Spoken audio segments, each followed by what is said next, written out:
Okay, let's talk about OpenClaw. It's this powerful new AI assistant that promises to be the kind of helper we've all been dreaming about. But here's the thing, that dream can turn into a real nightmare, fast. And the story here, the thing you really need to get, is that the tool itself isn't the problem. The real danger is jumping in without understanding the risks. And this quote it nails why everyone got so excited. We're not talking about an AI that just looks up the weather for you. No, we're talking about an AI that actually does stuff. Imagine an assistant that doesn't just find a file, but actually organizes your whole computer for you. One that doesn't just set a reminder, but manages your entire email inbox. That's the promise that made everyone's ears perk up.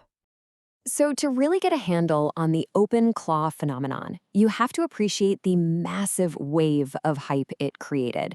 I mean, people saw it as a real-life Jarvis from the Iron Man movies, right? A true AI collaborator. And the reaction was just explosive. The creator, a developer named Peter Steinberger, put it out there, and it shot past 150,000 stars on GitHub. Now, for anyone who doesn't know, a star is basically a vote of confidence from other developers. Getting that many that fast, that's the software equivalent of a blockbuster movie shattering opening weekend records. It was a full-blown viral sensation. So what's the magic here? What makes OpenClaw so different? Well, it all comes down to this idea of an agentic AI. This is not your typical chatbot where you close the browser tab and it completely forgets you ever existed. An agentic AI is designed to be a long-term partner. It remembers things. It can take initiative. You don't just give it a simple command. You give it a goal, and it figures out all the complex steps to get there all by itself. That all sounds pretty amazing in theory, right? But what actually happens when you unleash that kind of power on your own computer? Let's take a look at what this thing can really do. I mean, just look at this list of capabilities. It's kind of nuts. We're talking about giving an AI the keys to the kingdom, letting it read your files, run commands, control your web browser. But the real game changer? It's how it connects to everything. It plugs right into the apps you already use every single day, like WhatsApp and Slack. It becomes this always-on assistant you can boss around just by sending a message. And this is where the story takes a very, very sharp turn. Because when you have that much power and access in one place, you also create an incredible amount of risk. Security pros have a term for this. They call it the agentic blast radius. It's all about how much damage a confused or compromised AI can actually cause. You know how the saying goes, right? It's a classic for a reason. The insane excitement over what OpenClaw can do made thousands of people completely ignore the catastrophic consequences of what could go wrong. The hype basically created a giant security blind spot. And, well, those consequences showed up pretty darn quick. This data shows you just how big the problem got. Security researchers found over 30,000 OpenClaw installations just sitting out there, exposed to the entire internet. They also discovered hundreds of malicious plugins, these skills that were specifically designed to steal your data. And the scariest part? They found some that were completely unlocked. No password, no security, just a wide-open digital door for anyone to waltz right through. And we're not just talking about one little bug. This was a pattern of really deep architectural problems. There was a critical flaw that let attackers run literally any code they wanted. There was a hidden, dormant backdoor feature, and get this, it was named the sole evil hook. It could let an attacker completely hijack the AI. On top of all that, you have basic fundamental flaws like it being tricked by bad instructions in an email or storing secret passwords in plain text files.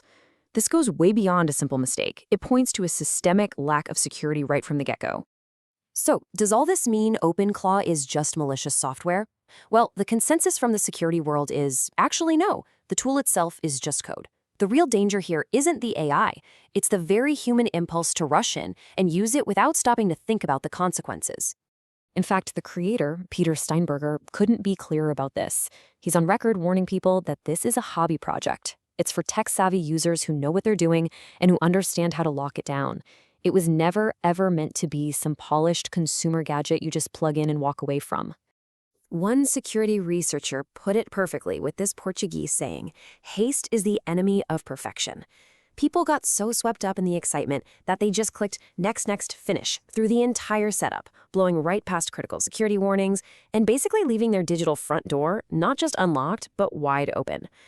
So here's the most important takeaway. You can use this incredibly powerful tool. You totally can, but only if you take very deliberate, very careful steps to tame it first. So let's run through the absolute non-negotiable checklist for using OpenClaw the right way. Okay, these are the absolute must-dos. Number 1, isolate it. Do not run this on your main personal computer ever. Number 2, and this is probably the most critical one, bind it to localhost. That's a technical way of saying make sure only you can access it, not the entire internet. 3, lock down who can even talk to your bot. 4, use the security audit tool that's built right in. And finally, number 5, make it run as a limited user with the absolute minimum permissions it needs to function. And this table right here just drives the whole point home. Out of the box, OpenClaw is not secure for a typical user. Safety is something you have to actively create. It means moving away from these really common, lazy, bad habits and adopting deliberate security-first practices. The power is in your hands, sure, but so is all of the risk. You know, in the end, OpenClaw is really just the beginning. More powerful, more autonomous AI agents are on their way. So the real question this whole episode brings up isn't really about whether the technology is dangerous. It's about whether we, the people using it, are ready to be responsible for it. Because in this new age of AI, ignorance isn't bliss, it's a critical vulnerability.